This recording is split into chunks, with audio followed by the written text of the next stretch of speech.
There are many differences between men and women, and many of them we see every day, and they're obvious to us, and we can point them out right away. However, one of the ones that we're less aware of is communication styles. Men and women communicate very differently from one another, and this often relates in miscommunication, which can be the result of divorce, it can result in breakups, and a lot of that is just a lack of not knowing how the opposite gender communicates. Now, even if you don't plan on getting married, just having non-romantic relationships with the opposite gender, it's important to know how they communicate so that you know what they're saying, not just the words, but also the meaning behind them.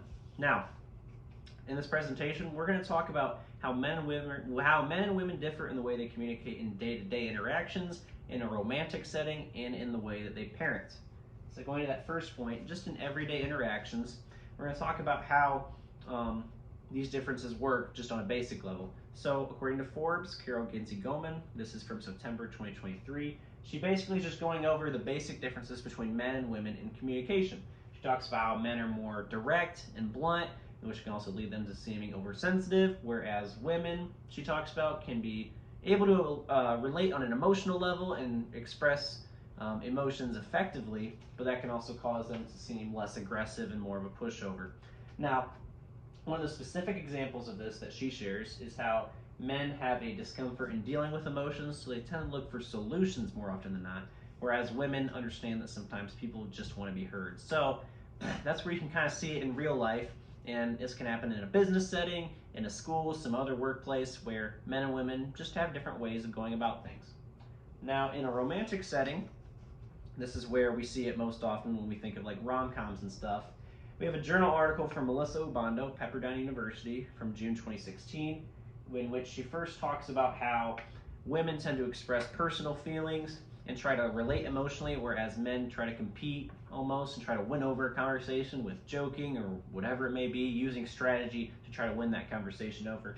And that can even be in dating, where men might try to gain control of a conversation with a woman on a date and try to be the one who's dictating everything, whereas women might just be trying to relate with the man. Now, in this paragraph, she's kind of talking about how, according to their study, they found a slightly negative correlation between emotional expressivity and relationship satisfaction amongst men, showing again that men tend to be less comfortable in sharing with emotions. And she even found later in another study that women reported feeling negative emotions more often, such as sadness and anxiety, whereas men reported feeling calm or excited more often, which again shows how men are less comfortable with emotions, especially when it comes to negative emotions, so they'd rather just share the stuff that's good and leave out the issues. And of course, this can cause issues because in a marriage setting or in dating, if the man has something wrong, he doesn't know how to communicate it effectively, so the woman doesn't know how to relate, or vice versa, the woman has something wrong, but the man is uncomfortable with talking about it, so that can cause issues. Now, on to parenting. This is according to Pew Research Center from Rachel Menken, Juliana Horowitz. It's January 2023. In the first paragraph, she's kind of just talking about how mothers tend to be the ones who take care of their child's schedules and activities and provide comfort and care for their child more often than fathers do.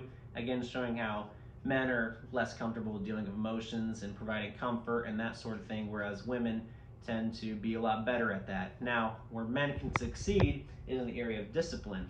And in this quote, it's talking about how mothers and fathers tend to share discipline pretty equally. That's what they found in the study.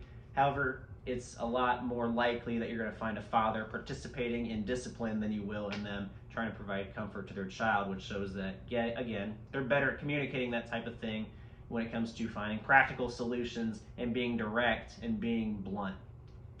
So, all in all, everyday interactions, romantic relationships, and parenting styles are all ways in which men and women differ in their communication styles. Now, nobody knows everything, but it's at least important to be aware of these differences and to be able to at least make an effort to understand the other, because we're all going to have times when we're around men and women, and we got to be able to find ways to relate with them and understand where they're coming from at the very least. Because if we expect others to make an attempt to understand us, we need to try to make an effort to do the same. So I thank you for watching. Have a great day.